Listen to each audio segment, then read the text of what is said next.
Bien, estamos listos ya, hermanos, para arrancar un servicio más aquí desde su iglesia cristiana Efesios 4:23, desde Cartago. Saludamos desde Cartago, Costa Rica, a todas las personas que a esta hora nos acompañan a través de este video, y a la iglesia local que hoy pues nos acompaña aquí presencialmente, ¿no? Así es que la sana intención nuestra siempre es llevar un mensaje respaldado por la palabra, que cada uno haga su parte, ¿no? De parte de Dios no hay problema, la palabra está ahí. Ya todo lo demás corre por cuenta nuestra, ¿no? ¿En qué sentido? En que tengamos oído atento, que recibamos la palabra, que la asimilemos, que la entendamos, y no solamente ahí, sino que la vivamos, ¿no? La mucha letra mata, dice Pablo, la mucha letra mata. Hay gente que se apoya en eso para decir, ¿sí ve? Es malo leer la Biblia porque Pablo dice que la mucha letra mata. Sí, si la lees, eso es como el que come y no hace ejercicio, se muere. Nadie dijo amén, pero así es. Amén.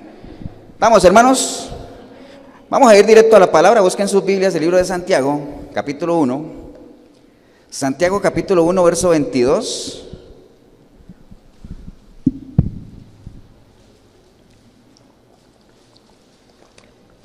Santiago 1, 22. Está ahí en el video también. Busque ahí, o anote, y después lo busca, si es que no tiene una Biblia cerca, ¿no?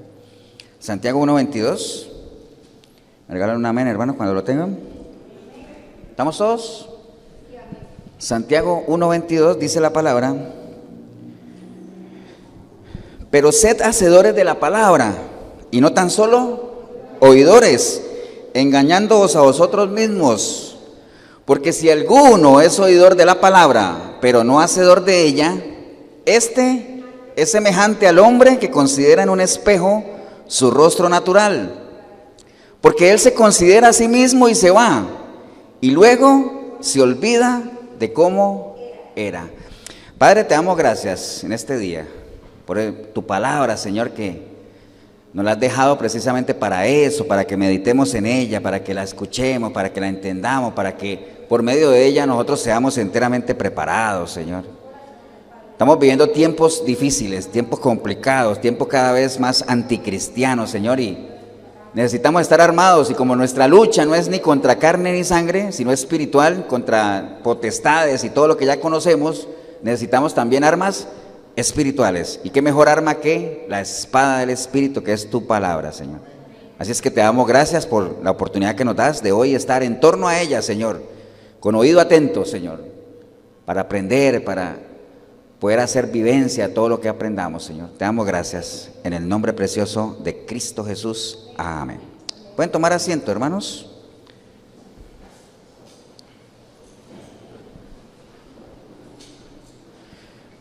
Bien, en línea a esto que les decía ahorita de la palabra, ustedes saben que la palabra pues por años siempre ha tratado de ser descalificada, ¿no? Siempre han habido por ahí corrientes tratando de decir que ponen en duda que realmente la Biblia sea la palabra de Dios, ¿no? Que fue escrita por hombres, una cantidad de cosas que es cierto, fue escrita por hombres, sí, pero dice la palabra que fue inspirada por el Espíritu de Dios, amén. Entonces, sí es cierto, son verdades a medias, escrita por hombres, sí, pero inspirada por el Espíritu de Dios. Entonces, hay muchas evidencias que, si usted está interesado, busque por ahí en los discipulados de Efesios sobre la Biblia, o hace 8 días, inclusive el pastor Germán Torres dio una prédica sobre la Biblia allá en Pavas.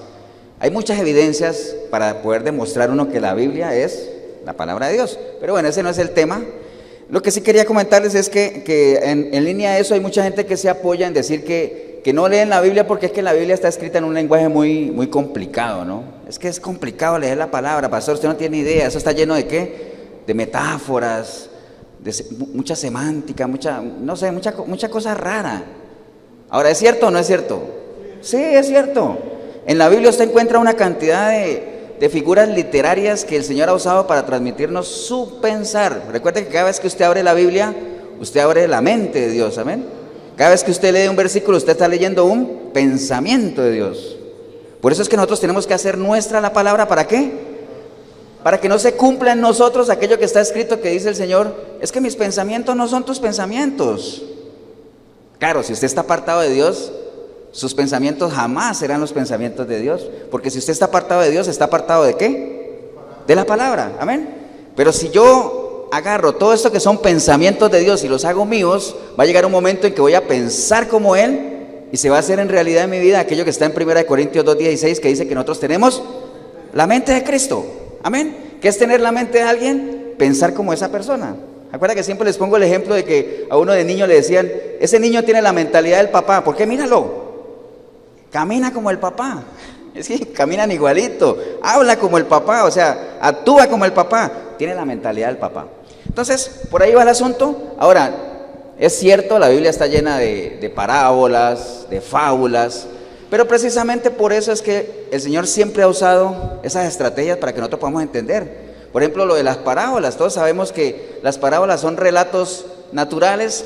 ¿Para qué? Para transmitirnos una verdad espiritual. Entonces usted lee la parábola del hijo pródigo, eso cualquiera la entiende. Ahora, detrás de eso hay una enseñanza. Amén. Y todas las parábolas son así, porque el Señor las decía a una cantidad de gente que no querían oírlo a Él, pero Él decía, como esta gente no quiere oír, entonces les voy a hablar en otro lenguaje. Comienzas a contarles historias. El contar historias es una estrategia muy buena, ¿no?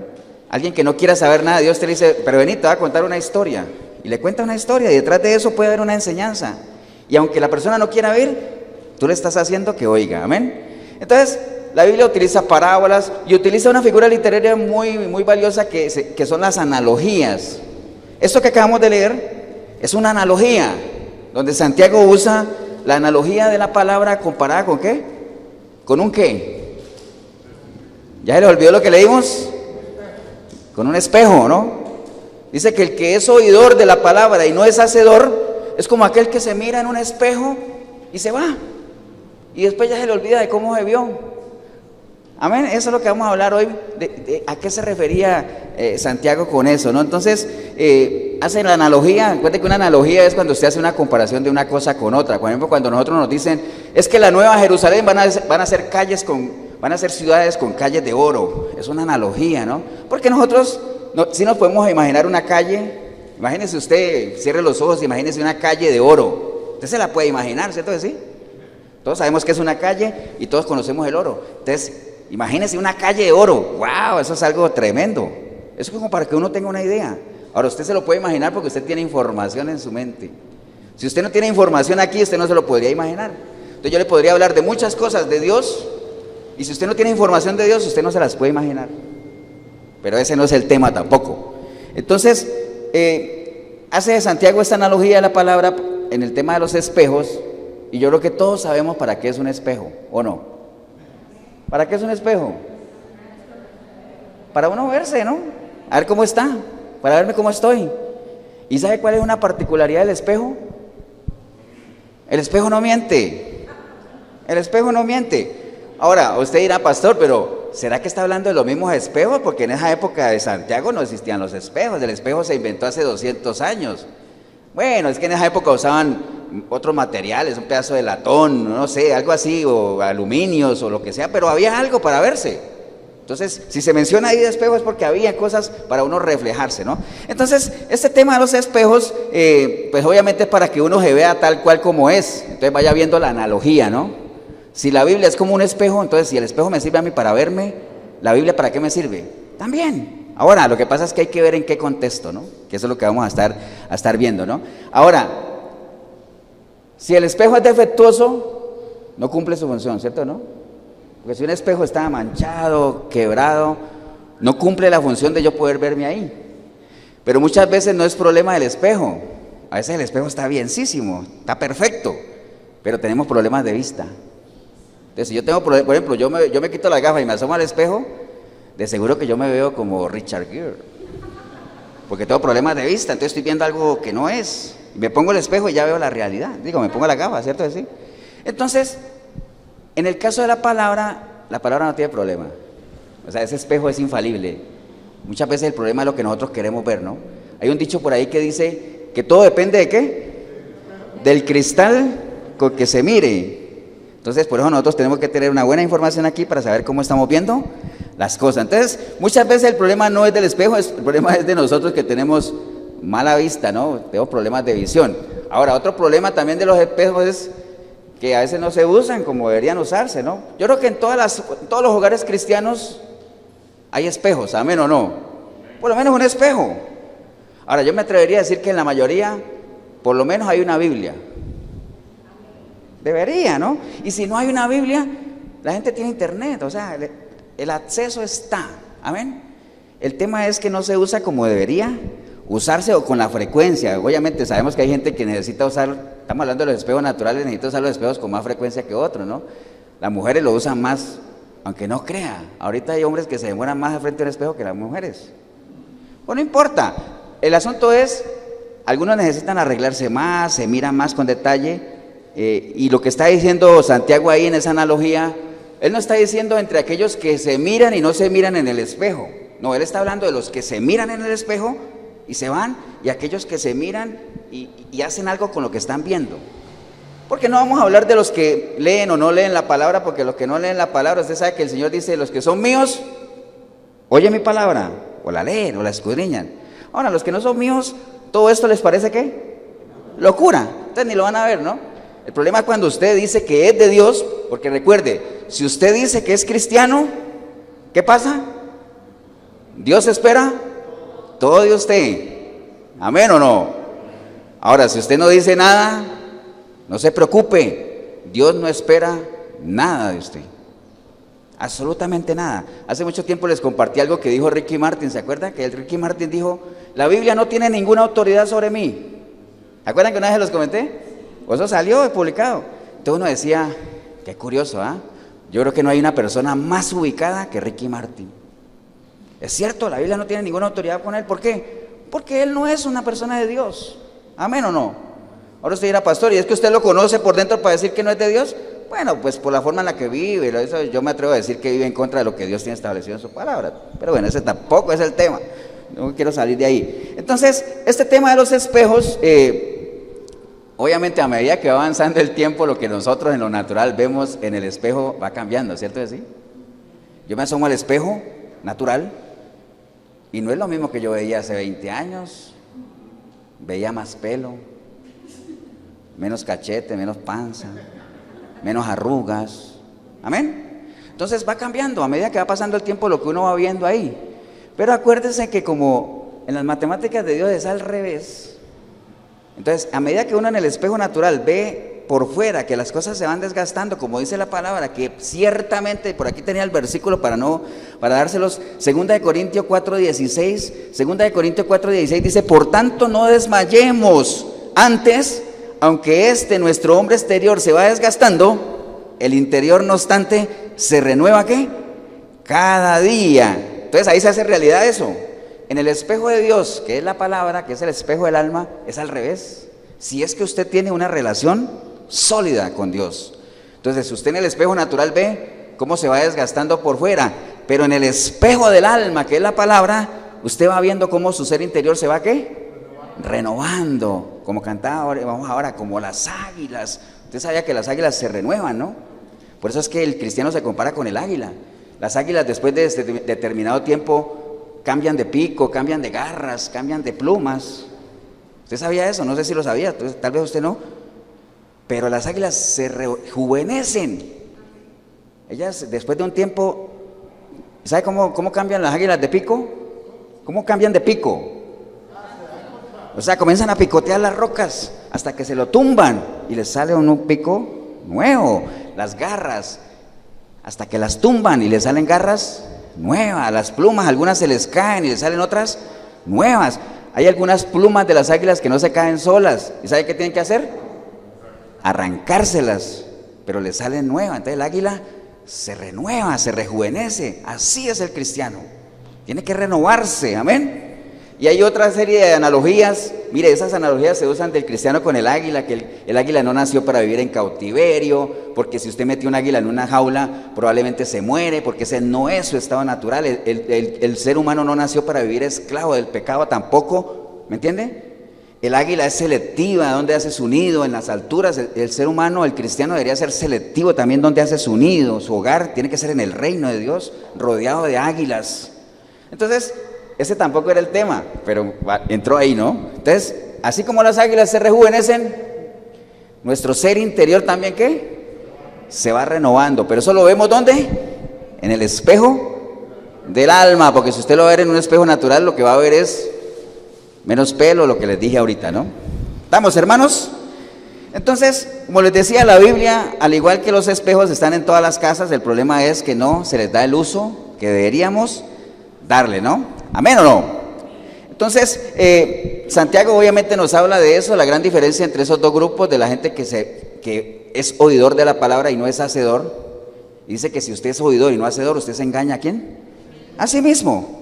Hay gente que oye palabra y lee palabras y va a las prédicas y escucha, se alimenta. Y si usted no es hacedor de la palabra, te estás engañando. Recuerde, uno se puede engañar a uno mismo, uno puede engañar a la gente que lo rodea, usted me puede engañar a mí, pero dice la palabra que Dios no puede ser burlado. Entonces no nos engañemos a nosotros mismos si no somos hacedores. ¿Para qué? No tiene sentido. Por eso es que les decía ahorita que la mucha letra no tiene sentido.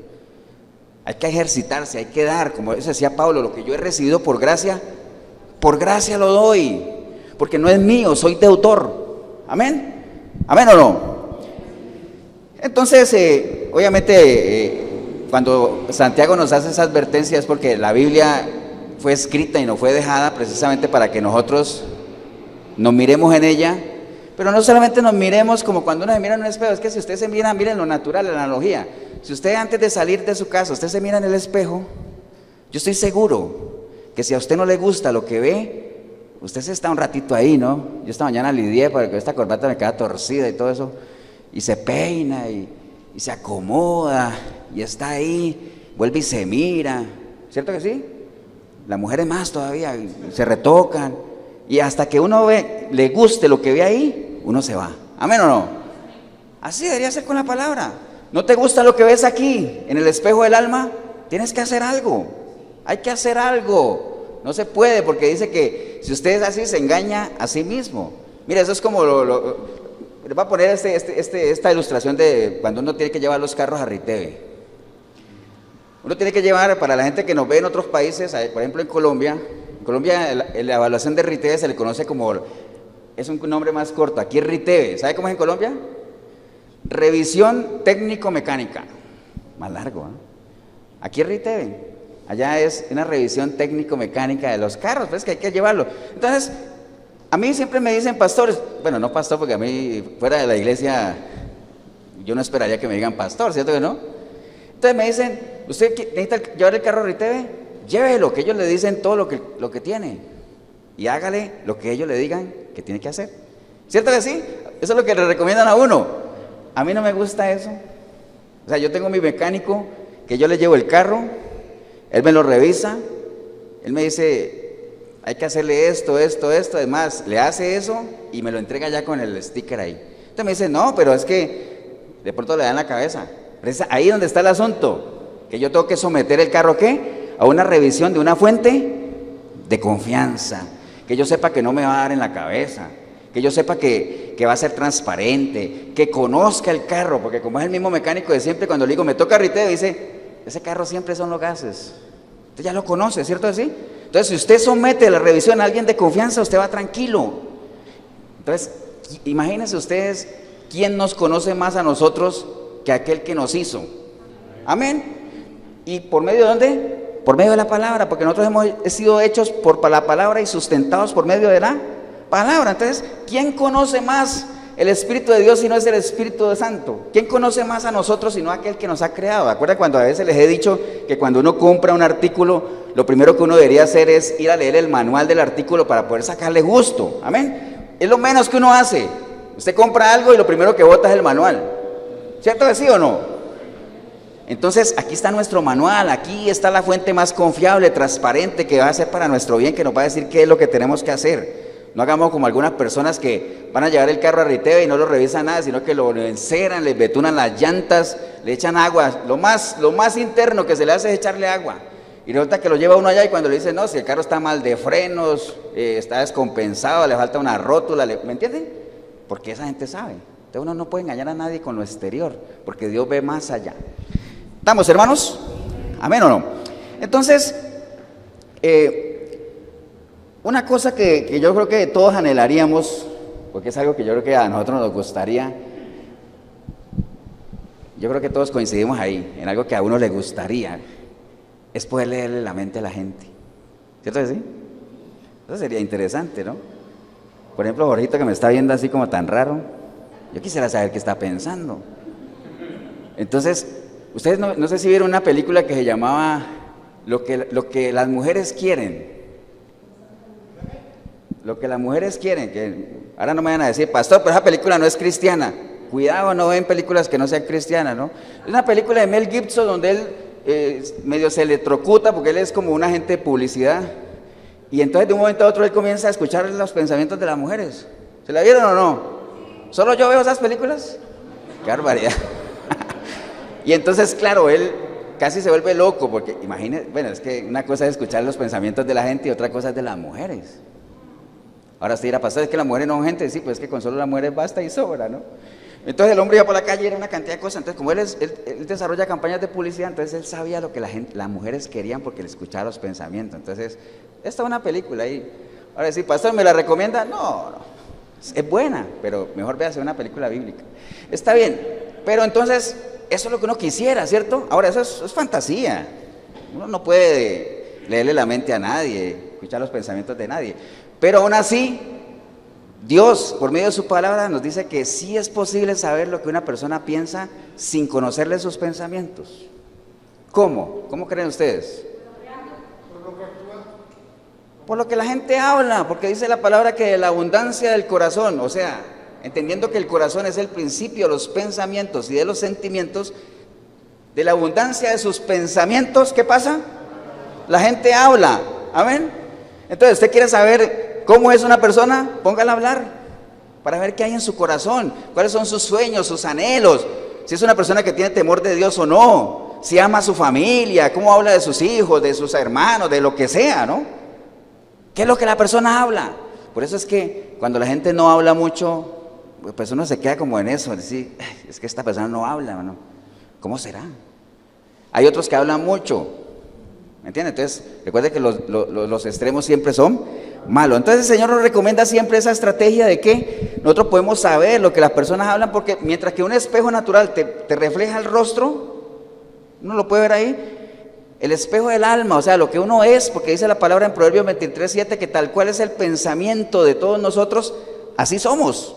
Somos lo que tenemos en la mente. Entonces, por medio de lo que decimos y cómo lo decimos, estamos desnudando ¿qué? Nuestra alma. Recuerde que nuestra alma, ¿qué es? Lo que somos. En nuestra alma está nuestros sentimientos, nuestros pensamientos, nuestro sentir, nuestras emociones. Ahí está todo, en el alma. Somos espíritu, cuerpo y alma. El cuerpo es esta bola de masa aquí que cuando yo me muera vuelve a la tierra. El espíritu está ahí, es esa parte espiritual que tenemos, el que nos da vida, que cuando muramos regresa a Dios porque Él lo dio. Pero el alma, que también es espiritual, ahí es donde está todo. Por eso es que el alma es la que va a juicio cuando nosotros nos muramos. Amén. Por eso la peor irresponsabilidad que un ser humano puede cometer, ¿cuál es? Defraudar su alma. O sea, quitarle al alma algo que el alma tiene ganado, que es el ser salva, porque el Señor vino ¿a qué? A darnos esa salvación. Pero algunos la defraudamos, o sea, le quitamos ese derecho, ¿cómo? ¿Por medio del qué? Del pecado. Amén. Hasta ahí vamos bien, ¿no? Vamos bien. Bien, entonces, en línea a lo que hemos estado hablando, la palabra nos muestra una radiografía completa de nuestros estados espirituales, totalmente. ¿Usted quiere saber cuál es su estado espiritual? Véase en el espejo. En un espejo natural no te lo va a decir, te va a decir si estás gordo, flaco, si eres alto, si eres negro, si estás quemado, si estás despeinado, eso sí te lo va a decir. Pero los estados espirituales tiene que ser con un espejo espiritual, el que está aquí. Entonces, por ejemplo, la palabra te va a decir, de acuerdo a lo que tú ves aquí, si tú eres un carnal, si tú eres un natural, si tú eres un espiritual. Recuerda que hay 3 estados espirituales, ¿no? Para las personas que nos acompañan o nuevas, o en el video que esté nuevo con nosotros. El ser humano tiene 3 estados espirituales, ¿no? Hombre natural, el que está apartado de Dios, el que no quiere nada con Dios, el que vive en pecado, el que todas estas cosas son locura, el que nos ve aquí dice, locos, tontos, ridículos, ¿me entienden? Persona natural.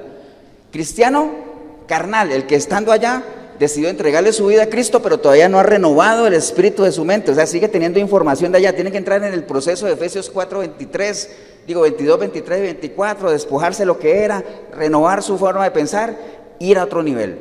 Y el cristiano espiritual es aquel que tiene la mente de Cristo. rápidamente, ¿no? Entonces, el libro de Romanos, si quiere no vaya allá, pero en Romanos 1, por ejemplo, da una radiografía completa de lo que es el ser humano sin Dios.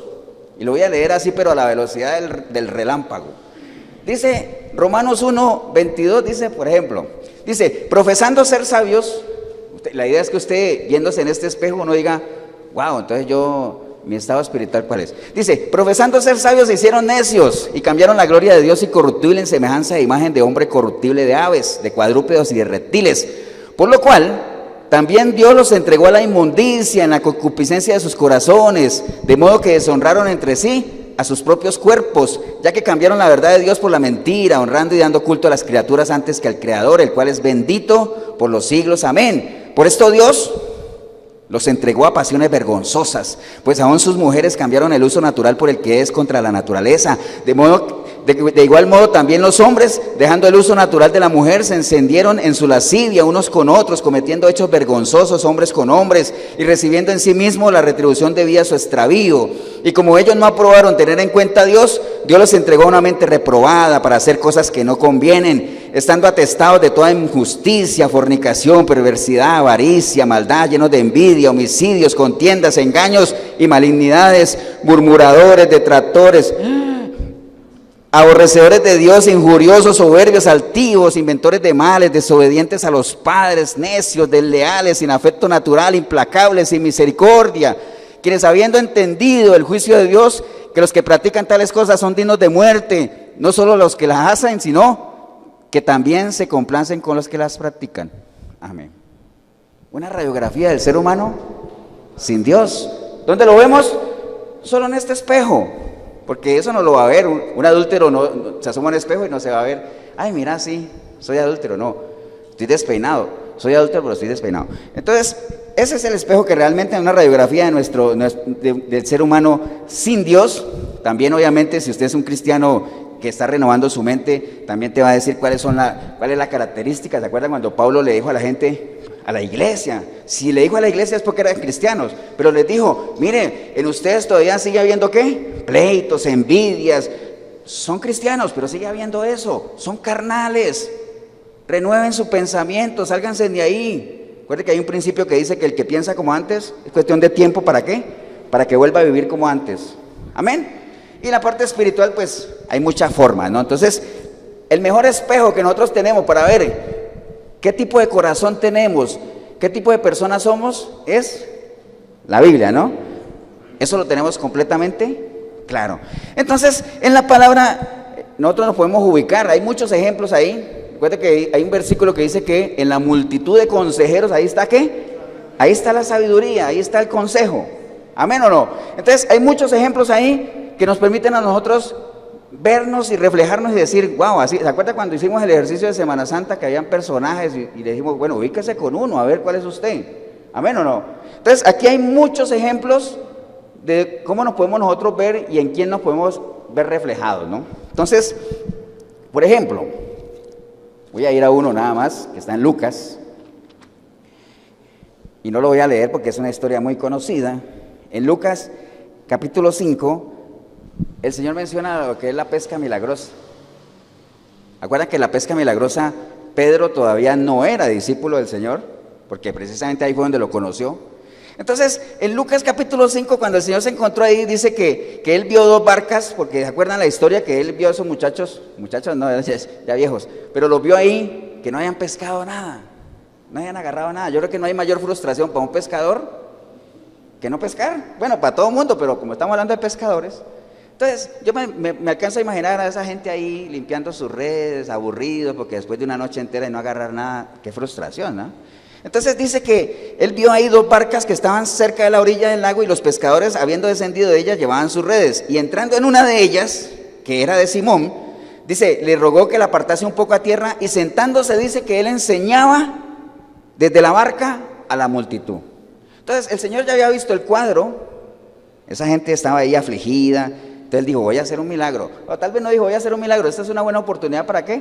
Para que el nombre de Dios sea glorificado. Pero antes de eso, agarró una barca y dijo que le enseñaba a la multitud. Mire qué importante es que antes de que uno reciba el milagro, uno tenga contacto con la palabra, que uno conozca de quién viene el milagro o la bendición, ¿no?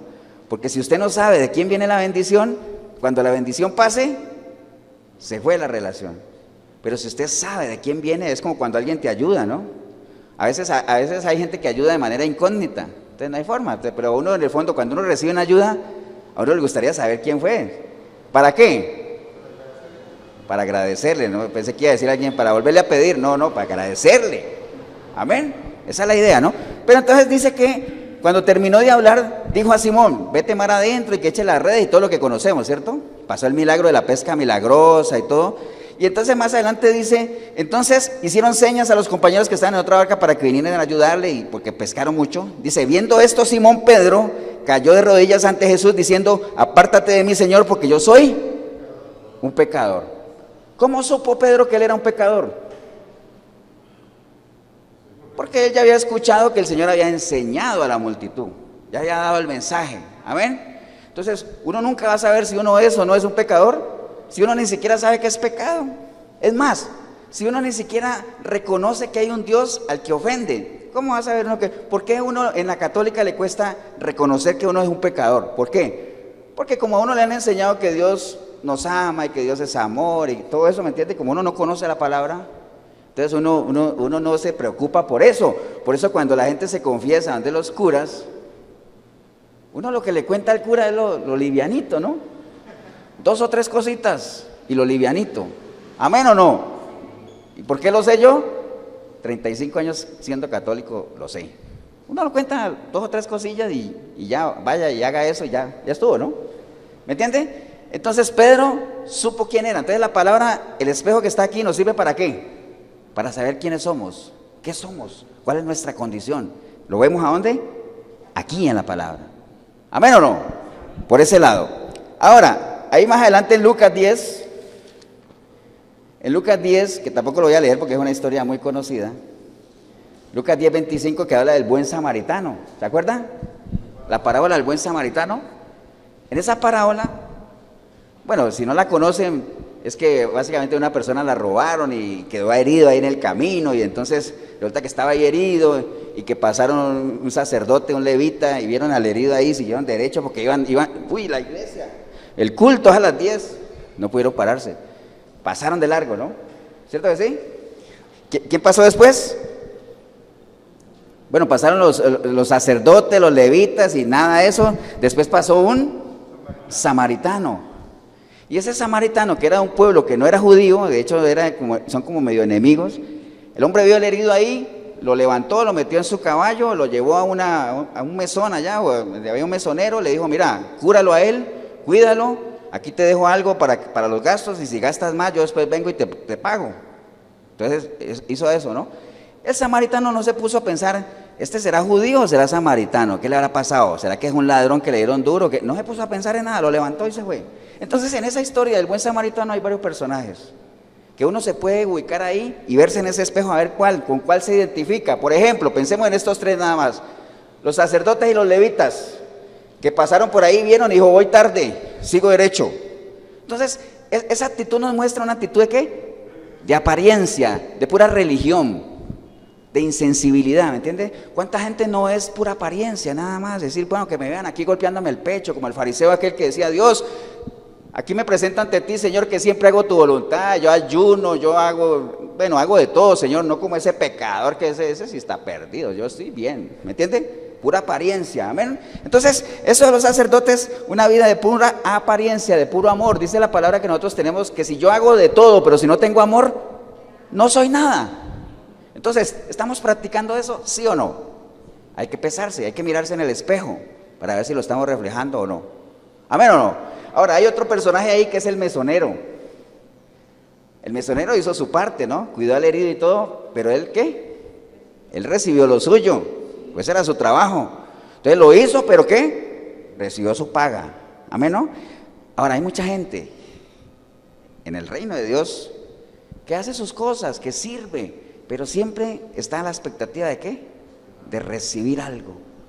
O sea, yo sirvo en la obra de Dios porque yo espero que Dios esto y Dios me dé esto y Dios acá y Dios allá. O le ayudo a la gente siempre esperando retribución, ¿no? que me agradezcan o que crean que yo soy lo máximo. ¿Me entiende? ¿Nos ubicamos con el mesonero? Hay que ver. El otro es el samaritano, el que no le importó nada, una ayuda totalmente incondicional. ¿Me entiende? Cuando habla de la religión, ¿se acuerda que la verdadera religión cuál es? Visitar a las viudas, ayudar a los huérfanos, a los pobres. Esa es la verdadera, la religión sin mácula que habla la palabra. Ese es el verdadero servicio, el desinteresado, el sin esperar nada a cambio, el hacer las cosas para la gente, pero siempre pensando que es ¿para quién? Para Dios, a sabiendas de que lo que uno haga para Dios nunca es en vano, ¿me entienden? Entonces, son personajes, son historias que te ayudan ¿a qué? A ubicarte, ¿amén o no? ¿Amén? Entonces, eso es lo que nosotros anhelamos. Nosotros anhelamos que cuando nosotros nos vemos en el espejo natural, veamos algo que nos guste, que refleje lo que somos, ¿amén? Y cuando nos vemos en el espejo espiritual, lo que nos gustaría es que se haga realidad en nuestra vida aquello que dice, wow, es que yo me veo aquí y no me veo yo. ¿Sabe a quién veo? ¿A quién veo? Bueno, es un ejemplo, lo que deberíamos decir, yo me veo aquí, no me veo yo. Yo veo la vida de Cristo, ¿saben por qué? Porque es que yo ya no vivo, es Cristo el que vive en mí. Esa es la idea, hacia allá es donde tenemos que ir, amén, hermanos. Primera de Juan 2:6 dice, el que dice que permanece en él, ¿qué pasa? Tiene que andar como él anduvo, amén o no. Entonces, si yo quiero que cuando me veo en el espejo se refleje la vida de Cristo, yo tengo que andar como él anduvo. Ahora, yo no voy a andar como él anduvo si no sé cómo él anduvo. Yo no puedo imitar a nadie si no sé cómo es esa persona, amén o no. Entonces, Romanos 8:1 dice, ahora pues ninguna condenación hay para los que están en Cristo Jesús, los que andan conforme a la carne, sino conforme a ¿qué? Al Espíritu. Entonces, ¿cómo sé yo si estoy caminando como Jesús caminó?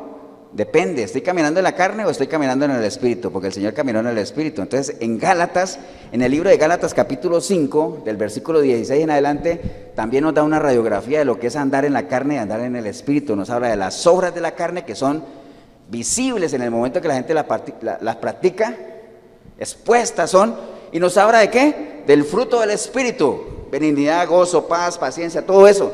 Son las dos caras de la moneda. Usted lo puede ver ahí en el libro de Gálatas capítulo 5, 16, no lo vamos a recorrer porque es muy extenso y es una prédica entera, pero ahí te tiene una radiografía, o estás andando en la carne o estás andando en el Espíritu, uno de dos. Porque en la vida hay cosas que van en simultáneo, en paralelo, pero hay cosas que van en direcciones contrarias. Por ejemplo, el amor y el perdón van en paralelo. Digo, van en la misma dirección, porque entre más amor, más perdón. Al que mucho ama, mucho se le perdona. Se le perdonó mucho porque mucho amó. Amén. Entonces, eso va en la misma dirección. Por ejemplo, la fe y la queja van en direcciones contrarias. Amén. Yo no puedo decir que soy una persona de fe si me mantengo quejando. Si tengo fe, no debería quejarme. ¿Por qué? Porque la fe es la confianza, la certeza. Lo que a mí me espera depende también de la información. ¿Amén o no, hermanos? Entonces eso va en dirección contraria. ¿El arrepentimiento y la misericordia van en la misma dirección o en dirección contraria? En la misma. Si no hay arrepentimiento, no hay misericordia. Si no hay arrepentimiento, o sea, si este va para allá, ese también va para allá. Y así hay varios. Entonces lo de la carne y el espíritu van en direcciones contrarias. Si yo camino en la carne, no puedo caminar en el espíritu. Si yo camino en el espíritu, no puedo caminar en la carne. Entonces es importante que nosotros sepamos cómo estamos caminando para ver cuál es el reflejo que se ve aquí en el espejo. Amén, hermanos. Y recuerde, lo carnal solamente se vence con el espíritu. Nada más. Porque la carne con la carne no. Dice la palabra que los que son de la carne, ¿qué pasa? Solo piensan en las cosas de la carne. Los que son del espíritu piensan en las cosas del espíritu. Por eso cuando usted tiene una mentalidad carnal, lo que usted piensa aquí es cosas naturales, ¿no? Por ejemplo, usted no estaría pensando hoy, domingo, a esta hora, estar en una iglesia, sino, ay, voy a ir al estadio, ahora usted irá pastor, y entonces la gente que va un domingo al estadio está en pecado. No, si es una vez, ¿no? Ahora, si usted me dice que todos los domingos, pues entonces usted no es de Dios. Amén. Porque dice, hay que hacer una cosa sin dejar de hacer la otra. Entonces usted dice, pero es que son a la misma hora, pastor. Entonces tienes que tomar una decisión. Usted no puede mandarle una carta ahí a la Federación de Fútbol y decirle, vea, no programe partidos los domingos a las 10 porque tengo que ir a la iglesia. No le van a hacer caso a uno, ¿cierto o no? Entonces hay que tomar una decisión, hay que marcar la diferencia nosotros mismos. ¿Estamos, hermanos? Entonces la clave es andar en el Espíritu, ¿no? Y para saber, obviamente, ya sabe, aquí está el espejo, porque dice la palabra que nosotros vamos a ser conocidos, ¿por qué? Por los frutos van a ser conocidos. Entonces, recuerde, usted no necesita ni esforzarse mucho para que la gente sepa si usted anda en la carne o en el Espíritu, lo que usted refleje espiritualmente. ¿Eso quién lo va a poder ver? ¿Quién puede ver si uno camina en el Espíritu? ¿Quién? Otro que camine en el Espíritu también. Porque a ti nadie te va a decir, ay, mira, una persona que es pecadora y todo eso, va a decir, ay, mira, Melissa cómo camina en santidad o cómo refleja el perdón, no, si ni siquiera sabe qué es eso.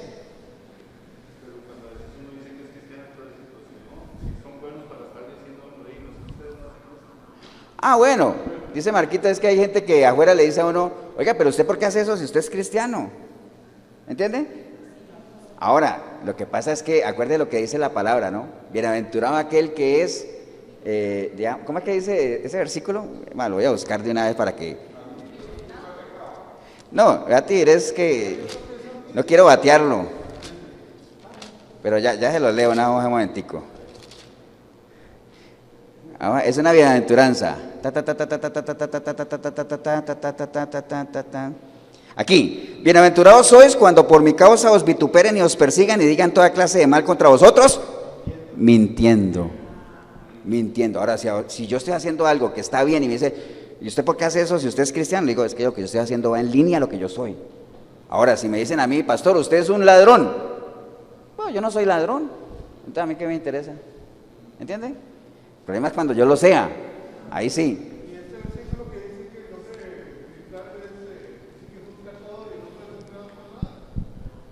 Bueno, lo que dice Jorgito es que ese tampoco es el tema, que el espiritual lo juzga todo. O sea, yo antes de ser espiritual, ¿qué era?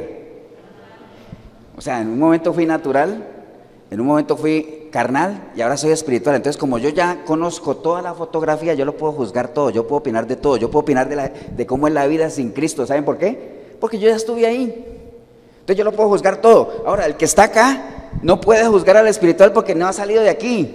Entonces no puede. Por eso es que la mayoría de la gente que lo señala a uno, es que la mayoría de la gente no sabe que cuando uno señala a alguien, acuérdese, miren, cuando uno señala a alguien, hay 3 dedos señalándolo a uno, ¿ah?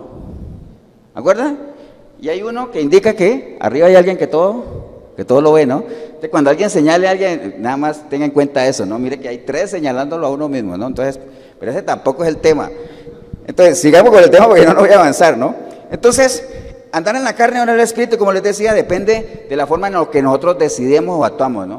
O sea, el andar en la carne o en el espíritu se ve en las cosas que cada día hacemos, que todos los días hacemos. ¿Cómo actuamos? ¿Cómo reaccionamos a ciertas situaciones, no? Recuerde que el carácter del cristiano, ¿dónde se mide? En la prueba, en la adversidad, ¿no? Por eso el Señor cada rato le regañaba a los discípulos y les decía, pero ¿dónde está su fe? ¿Dónde está vuestra fe? Les decía. ¿Acuerdan cuando en la barca se iba a hundir? Señor, vamos a morir. Y el Señor durmiendo ahí y lo despiertan y dice, pero ¿para qué me despiertan? Bueno, no dijo eso, ¿no? ¿Dónde está su fe? O sea, ¿dónde está lo que ustedes conocen de mí? Si ustedes supieran quién soy yo, ¿para qué van a tener miedo? ¿Me entiende? Entonces, el carácter del cristiano se mide ¿dónde? En la adversidad, en la prueba. Ahí se sabe quién es quién. Ahí se sabe qué es lo que nosotros vamos a reflejar o no. Entonces, para eso vamos a usar un ejemplo en la Biblia, porque recuerde que la Biblia es el espejo que nos va a ayudar, que tiene que ver con la historia de Saúl y David, cómo reaccionaron ellos a diferentes situaciones. Recuerden nada más que Saúl y David fueron ¿qué? Los 2 primeros reyes de Israel, ¿no? Los 2 primeros. ¿Quién fue el primero? Saúl. ¿Y el segundo fue? David, obviamente, ¿no? Entonces, fueron 2 reyes valerosos, fueron 2 reyes ungidos por Dios, los ungieron en aceite, ¿se acuerdan? ¿Quién ungió a Saúl? Samuel. ¿Y quién ungió a David? Samuel también. No cayeron, pero bueno, está bien. Entonces, los 2 fueron ungidos por Dios, valerosos, ganaron grandes batallas, pero también tienen algo en común. ¿Los 2 qué? Pecaron. Los 2 pecaron, ¿no? Rápidamente, ¿cuál fue el pecado del uno? El pecado de David, ¿se acuerdan? Que él por no estar donde debería estar, que esa enseñanza de David es tremenda. David debería estar en el campo de batalla liderando su ejército y estaba en palacio ahí haciendo nada, dando vueltas en la habitación, ahí puro ocio. Y en medio de ese ocio se asomó por la ventana y vio una mujer allá bañándose y le llamó la atención y se quedó ahí, ¿no? Recuerde, primero fue atraído y después fue seducido. Y entonces como le gustó la mandó a traer y ella era casada y durmió con ella y ella quedó embarazada. Y entonces él, para jalarse la torta, la mandó a que durmiera con el marido para ¿cómo dice eso? Para embarcarlo ahí. Ella no quiso o él no quiso, entonces como no podía solucionar el asunto, mandó al marido a la primera línea de la guerra y lo mataron, prácticamente lo hizo matar. Al final él se casó con ella. Eso fue todo el pecado de David, ¿de acuerdo? ¿Empezó con qué? Con una mirada, un pensamiento, y fue como un dominó ahí. Después cometió actos impuros, deseó a la mujer del prójimo, adulteró, hasta asesinó, de todo, ¿no? Ese fue el pecado ¿de quién? De David. Saúl, ¿cuál fue? ¿Cuál fue el pecado de Saúl? Desobedeció. ¿Acuerdan que le dijeron, vaya y destruya ese pueblo, no deje nada, arrase con todo? Resulta que fue allá y dejaron unas vaquitas bonitas y el rey de Amalek lo trajo y le perdonó la vida, entonces desobedeció. Entonces los dos pecaron, ¿amén o no? Ahora, si uno juzga así a priori, ¿cuál de los dos pecados fue peor? ¿Cuál crees tú, Mauricio? ¿El que desobedeció o el otro que hizo adulterio y todo eso? El de David, diría uno, ¿no? Wow, no, el pecado de David fue tremendo. Bueno, delante de los ojos de Dios, pecado es pecado, ¿no? Y el problema con Dios no es el pecado. Bueno, sí es el problema con Dios porque es el que nos separa de él, pero digamos que cuando uno se presenta delante de Dios no es lo que uno haya hecho, sino la actitud con la que uno se presente delante de Dios. Ahí es donde está la diferencia de ellos dos. Y entonces, obviamente, el destino de ellos pues fue diferente, ahorita lo vamos a ver. Cuando a ellos los escogieron también fue muy diferente. ¿Se acuerdan cuando escogieron a Saúl, que el pueblo decía, nosotros queremos un rey? Y entonces escogieron a Saúl porque era grandote, hermosote, apuesto y todo eso, y el pueblo estaba feliz con Saúl. ¡Wow! ¡Salve rey! ¡Qué buen rey! Y al final salió con nada, ¿no? Cuando iban a escoger a David, no lo querían escoger, ¿por qué? Porque era chiquitillo ahí, flaquillo y nada de eso. Entonces, ¿qué le dijo Dios a Samuel? Ese es, ¿por qué? Porque yo miro el corazón, yo no miro la apariencia, yo estoy mirando afuera. Entonces se escogieron de una manera diferente, ¿no? Entonces, uy, se me fue el tiempo. Entonces, vamos a ver cómo reaccionaron ellos dos a diferentes situaciones para ver cómo nos podemos reflejar nosotros ahí, ¿no? Para que cada uno vea cómo reacciona a diferentes situaciones, como Saúl o como David. A ver, ¿no? Porque recuerde que el destino de cada uno de ellos fue muy diferente, ahorita lo vamos a ver. Por ejemplo, cuando Dios no responde a la oración, ¿qué hacemos? Acuérdense que David, como les dije ahorita, la mujer aquella quedó embarazada, pero Dios dijo que ese hijo iba a morir. David obviamente estuvo 7 días ayunando, orando, postrado en tierra, no quería comer nada porque estaba en ayuno, para que Dios tuviera misericordia de ese niño. ¿Amén o no? ¿Pero qué pasó? El niño murió. Dios no escuchó eso. ¿Qué hizo David? No se alegró. Imagínense que la gente que estaba ahí con David decía, no, pero si que el niño todavía está vivo, no come y no hace nada, está ahí quieto. Si no hace eso, ¿cómo será ahora que sepa que el niño murió? Bueno, pues cuando David supo que el niño había muerto, dice que se levantó, lavó su rostro, cambió sus vestidos y se fue al templo ¿a qué? A adorar a Dios. Mire, esa es una actitud. Cuando Dios no escucha la oración, ¿qué hace la gente? Ahora, en el caso de Saúl, acuerdan que él estaba rodeado rodeado del enemigo y él tuvo miedo y clamó a Dios y Dios no le respondió. ¿Qué hizo él? Mandó a traer una divina. Tráigame una divina para yo preguntarle a ver qué es lo que hay que hacer, ¿no? Esa es otra actitud. ¿Qué hace con la gente? ¿Qué hace usted cuando Dios no responde la oración? Lo pone todo en manos de él, sigue alabándolo a él, hace digamos ¿quién fue que hizo eso? Ay, como Job, que dijo en Job 13:15, aunque él me matare, en él esperaré, ¿no? Aunque me matare, en él esperaré, o como dice el Salmo 42:5, ¿por qué te abates, alma mía, y te turbas? Espera en Dios. ¿Amén o no? Entonces, ¿cuál es la actitud suya? ¿Cuál es la actitud mía cuando Dios no responde a la plegaria? Esperar, sigue nuestra confianza en Él, o le echamos la culpa a Él y le damos la espalda. ¿Qué hacemos? Ahora usted puede ser como Saúl, a veces dice, no, pastor, yo por si las moscas yo le tiro a todo. ¿Sabe dónde ve uno eso? Mucho en los hospitales. La gente en medio de su desesperación, usted ve que entra el pastor, sale el pastor y después entra el cura, y después sale el cura y después entra el chamán y después sale el chamán y entra un Hare Christmas. Entonces ella dice, a alguno le tengo que pegar. ¿Me entiende? ¿Qué hace uno? ¿Cuál es la actitud? No vaya a ser como las hermanas de Lázaro diciendo, Señor, si usted hubiera estado aquí, esto no hubiera pasado. No contienda con Dios. ¿Dios obra qué? A su tiempo. ¿Amén o no? Bien, sigamos. Entonces cuando pecaron, acuérdense que los dos pecaron, ¿no? Entonces a David, ¿acuerdan que quién fue el que lo confrontó a David? ¿Se acuerdan? Natán.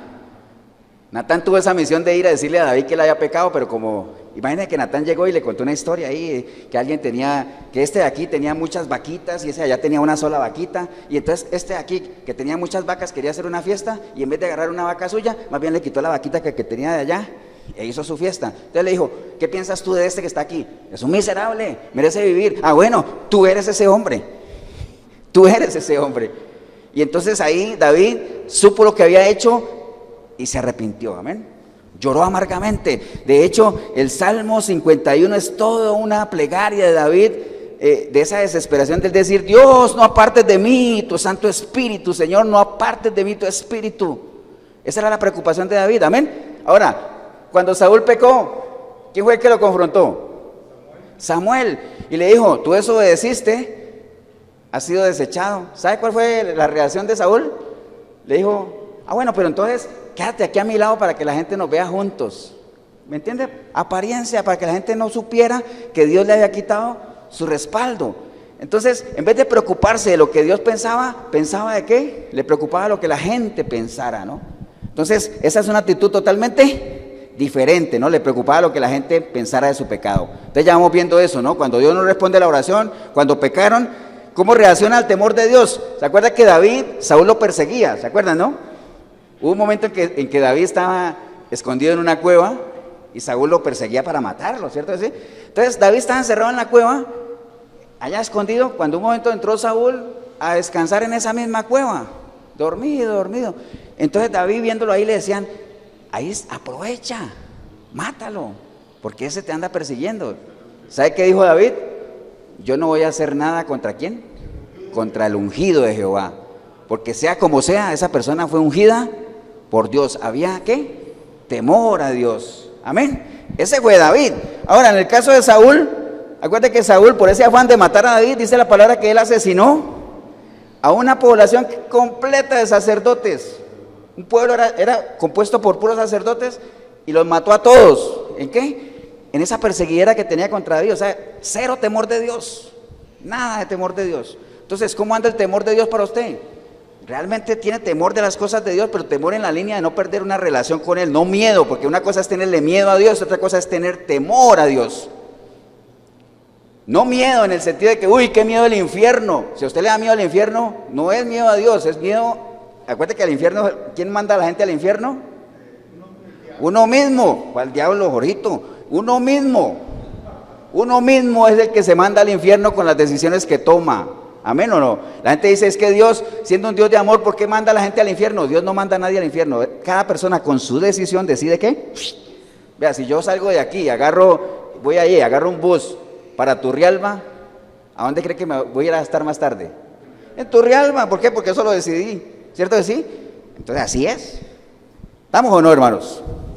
Ahora, ¿cómo reaccionan a la presión de grupo? David, la gente que estaba ahí le decía, todo el grupo le decía, mátalo, ahí está. Y él dijo, no, yo no me dejo presionar de nadie, es lo que yo crea, la convicción que yo tengo. Amén o no. Saúl, cuando le dijeron, ¿por qué desobedeciste a Dios? Es que el pueblo me presionó.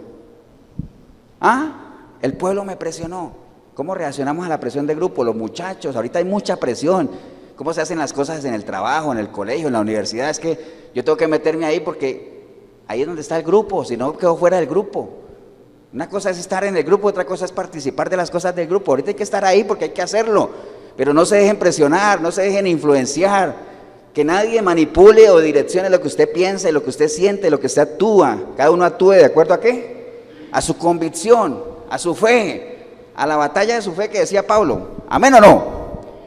Entonces, qué importante es que nos veamos en esos diferentes escenarios para ver qué es lo que tenemos que hacer, ¿no? Sobre todo en la parte del pecado, ¿qué hacemos? Dice la palabra de Dios que el que confiesa su pecado y se aparta, alcanza misericordia. Cuando usted viene al espejo y usted se asoma y el espejo desnuda tu pecado, pero te vas y no haces nada, dice que uno se engaña, ¿qué? A uno mismo. Entonces, si tú te miras en el espejo y lo que estás viendo ahí es el reflejo de una persona que anda en pecado, ¿qué tienes que hacer? Apartarte de ahí. ¿Para qué? Para que alcances misericordia. ¿Amén o no, hermanos? Entonces, el resultado de los dos personajes que les acabo de decir fue muy diferente. ¿Cómo le fue a Saúl? ¿Cómo le fue a Saúl? Fue desechado. Al final lo mataron. ¿Se acuerdan que lo mató una malecita, precisamente el pueblo que él no destruyó? Fue desechado por Dios. Yo creo que no hay nada peor para una persona que es cristiana, para quien se dice que es hijo de Dios, no hay nada peor que le digan a uno, Dios te ha desechado. Wow. Tremendo, ¿amén o no? Ahora, ¿cómo le fue a David con todo el pecado que él hizo, Mauricio? Con tremendo pecado que hizo David, ¿sabes cómo le fue? En la palabra dice que David tuvo un corazón perfecto para con Dios. Wow, uno dice, pero con todo lo que hizo, sí, ¿por qué? Por la actitud de él después de él. En las cosas de Dios no depende de cómo llegues a él, sino qué va a pasar después de que tengas tu encuentro con él. Eso es lo importante. Amén, hermanos, ¿o no? Ahora, ¿por qué es importante esto de saber qué corazón tenemos? ¿Qué es lo que el espejo nos refleja? ¿Qué corazón tengo yo? Porque dice la palabra que Dios anda desde los cielos, ¿qué? Mirando para ver quién tiene un corazón perfecto para con él. ¿Para qué? Para orar a favor de esas personas. Yo creo que todos coincidimos en que queremos que Dios obre a favor nuestro, ¿amén o no? Para eso estamos aquí. No es que nosotros lo hagamos pensando algo a cambio, pero como hay promesas y Dios lo que dice es, el bien del hombre está en Dios, entonces yo quiero que Dios obre a mi favor, amén, pero para eso tengo que tener un corazón perfecto para con él, y eso es lo que yo quiero que se vea en el espejo, amén o no. Entonces, un corazón perfecto nada más, porque es que la palabra perfecto tiene muchos anticuerpos, la gente dice, pastor, perfecto solo Dios. No, un corazón perfecto para con Dios es un corazón obediente, enteramente preparado para Él, es un corazón que tiene temor de Dios, todas esas cosas, ¿no? Entonces, un corazón perfecto depende de las decisiones que nosotros tomemos, recuerde. Mire lo que vio Saúl y David, cómo reacciona usted ante las diferentes situaciones. De ahí depende el tipo de corazón que usted y yo tengamos, ¿no? Hermanos, Dios necesita personas que tengan un corazón, ¿qué? Perfecto para con Él, porque la mies es mucha, amén. ¿Y los obreros qué? Pocos. Muchos son llamados, pocos escogidos. Pero no es que Dios haga sesión de personas y Dios diga este sí, este no, este no. El llamado es para todos, pero son pocos los que deciden decir. Por ejemplo, cuando el Señor dice, ¿a quién envío? Es que hay tanto que hacer en el reino mío. ¿A quién mando? ¿A quién envío? ¿Cuál debería ser la respuesta? Heme aquí, Señor, envíame a mí. Amén. Pero eso no puede ser cualquiera. Eso es como cuando uno, acuérdate que así como en lo natural, la apariencia física, todo entra por los ojos. Entonces uno cuando está digamos, escogiendo a alguien para que lo represente, uno se mira, si es físicamente, uno se mira en detalles, ¿no? Que la persona por lo menos tenga buena imagen en lo físico, amén. En lo espiritual también hay que reflejar que uno tenga un corazón perfecto para con Dios, para que Él diga, envíame a mí, sí, pero tú no estás preparado. Envíame a mí, Señor, sí, pero si ni lees la palabra. Señor, envíame a mí, sí, pero si te congregas cada 3 meses. No se puede, porque muchos quieren esa parte que Dios sobre a favor mío, pero no quiero prepararme ni estar listo para cuando Él me necesite, que lo cual obviamente requiere un esfuerzo. Amén, hermanos. Nada más cierro con esto, en el tema de lo que estamos viendo del espejo. O sea, si usted es candidato, usted y yo somos candidatos a que el Señor nos envíe, nos use, tenemos que prepararnos. Tenemos que, en el espejo natural, peinarnos bien, arreglarnos la corbata, si es que la usan, estar bien presentaditos, en lo natural. En lo espiritual, que si yo me veo aquí, yo pueda ver a quién, a un obrero que no tiene nada de qué avergonzarse, alguien que camina como es digno de un hijo de Dios, alguien que realmente tiene los pensamientos de Cristo, alguien que pueda decir, Señor, aquí estoy. ¿Acuerdan cuando esa persona dijo, aquí estoy, escudriñame, Señor, escudriña mi corazón? Usted se imagina la confianza que uno debería tener para decirle a Dios, Dios, escudriñame, aunque Él todo lo sabe, pero que uno sea el que se lo diga. Tremendo, ¿ah? Amén, hermanos. Bien, nada más cierro con este versículo para que lo tengamos bien presente, Deuteronomio 28:1, Deuteronomio 28:1 dice la palabra, hermanos, acontecerá que si oyeres atentamente la voz de Jehová tu Dios para guardar y poner por obra todos sus mandamientos que yo te prescribo, ¿sabe cuándo? Hoy. Si esto yo lo leo mañana, sigue aplicando, ¿no? Que yo te prescribo hoy. También Jehová tu Dios te exaltará sobre todas las naciones de la tierra y vendrán sobre ti todas estas bendiciones y te alcanzarán, pero solamente si oyeres la voz de Jehová tu Dios. Amén. Pero para eso tenemos que estar completamente seguros que lo que nosotros veamos cuando abrimos este espejo, hermanos, sea una persona que es digno de esas bendiciones que Dios tiene. ¿Para quiénes? Dice que cosas que ni ojos han visto, ni oídos han oído, tiene Dios preparada. ¿Para quiénes? Para los que aman a Dios. Para los que aman a Dios. Ese es el reflejo que tenemos que nosotros proyectar, ¿no? Una persona que ama y tiene temor de Dios. Amén, hermanos. Pónganse de pie, vamos a darle gracias a Dios. Padre, te damos gracias en este día, Señor.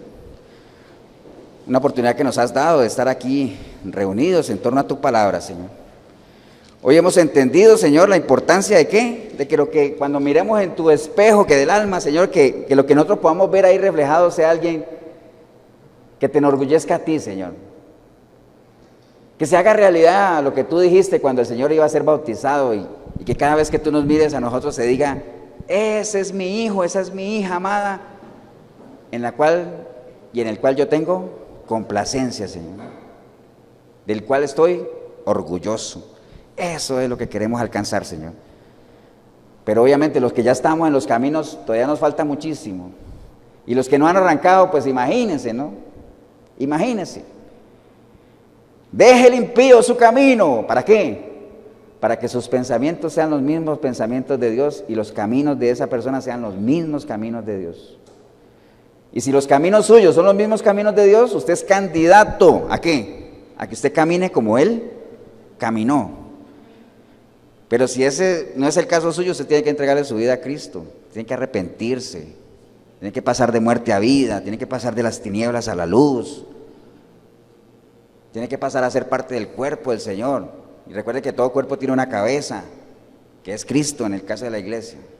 Si ese es el caso suyo, hombre o mujer, aquí en la iglesia o ahí en el video, ahí donde está, dígale, Señor Jesús, en este día, escuché tu palabra, Señor, y la verdad nunca me he visto en ese espejo porque ni tengo relación contigo, ni con la palabra menos.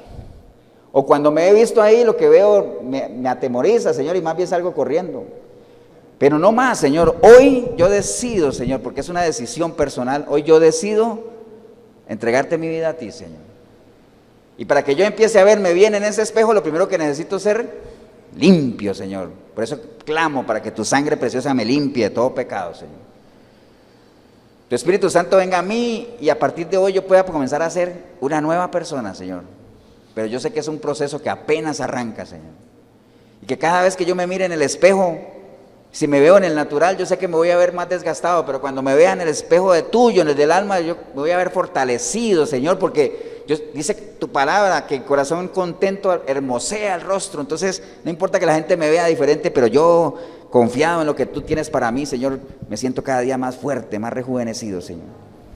Bendigo yo el momento que decidí venir a este lugar o ver este video, Señor, porque empecé totalmente en una miseria espiritual, Señor, pero ahorita te recibo, Señor, como mi único y suficiente Salvador. Y que a partir de hoy empiece para mí un después de Cristo en mi vida, Señor.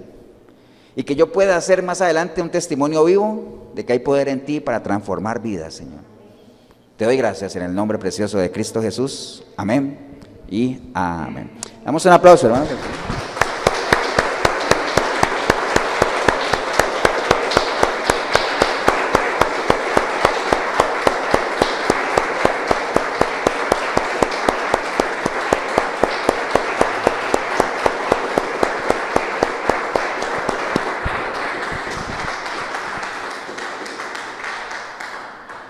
Bien, hermanos, si usted hizo la oración, siempre felicitarles, ¿no? O sea, es una decisión bien importante, no dilate esa decisión. Recuerde que nadie nos garantiza que estemos vivos ni más tarde ni mañana y no hay peor desgracia que vivir apartados del reino de Dios. No se juegue el chance. Usted podrá decir, pastor, ¿y si no existe Dios? Bueno, si no existe Dios y has vivido una vida recta delante de Él, pues no pierdes nada.